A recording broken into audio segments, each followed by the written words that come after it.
اعوذ باللہ من الشیطان الرجیم بسم اللہ الرحمن الرحیم۔ عزیز طلباء السلام علیکم، امید کرتی ہوں کہ آپ سب خیریت سے ہوں گے۔ ہم اپنے تدریسی سلسلہ کو آگے بڑھاتے ہیں۔ آج ہمارا تدریسی سلسلہ نمبر 34 ہے، تاریخ 24 اگست 2020 عیسوی اور دن سوموار۔ آج ہم نے سبق ملی وحدت کا خلاصہ کرنا ہے اور اقتباس کی تشریح، جسے آپ رجسٹر پر لکھیں گے۔ اللہ پاک سے دعا ہے کہ وہ ہمارے علم میں اضافہ فرمائے، آمین۔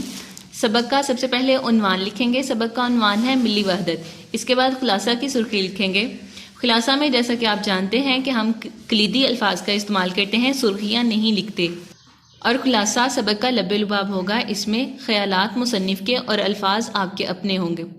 مکمل کہانی ہم نے پڑھی، اب ہم اس کا خلاصہ لکھتے ہیں۔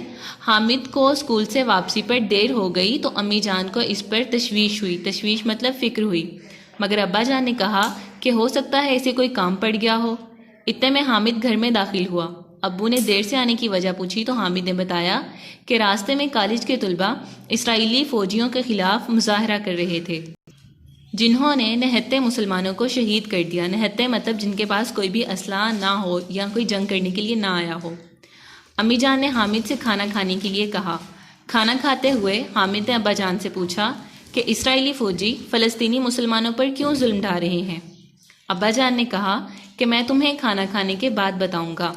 کھانا کھانے کے بعد ابا جان نے بتایا کہ مسلمان ایک اللہ، ایک رسول اور ایک کتاب یعنی قرآن مجید پر یقین رکھتے ہیں، اس لیے سب مسلمان بھائی بھائی ہیں۔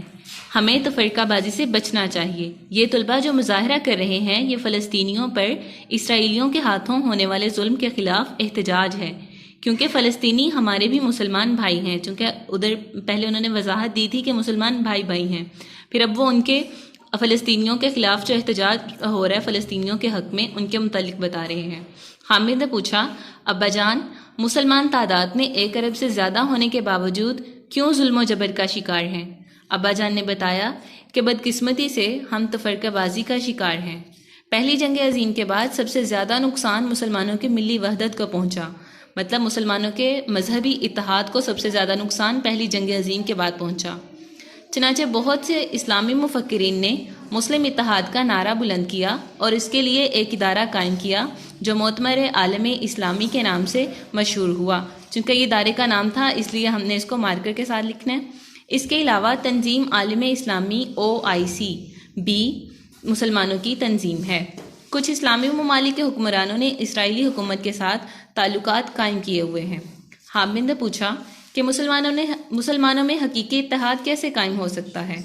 ابا جان نے کہا کہ ہمیں ایسے حکمرانوں سے جان چھڑانا ہوگی جو حقیقی معنوں میں ایسے حکمرانوں سے جو مسلمان ہونے کے باوجود جو مسلمانوں پر ظلم کرتے ہیں ان کا ساتھ دے رہے ہیں۔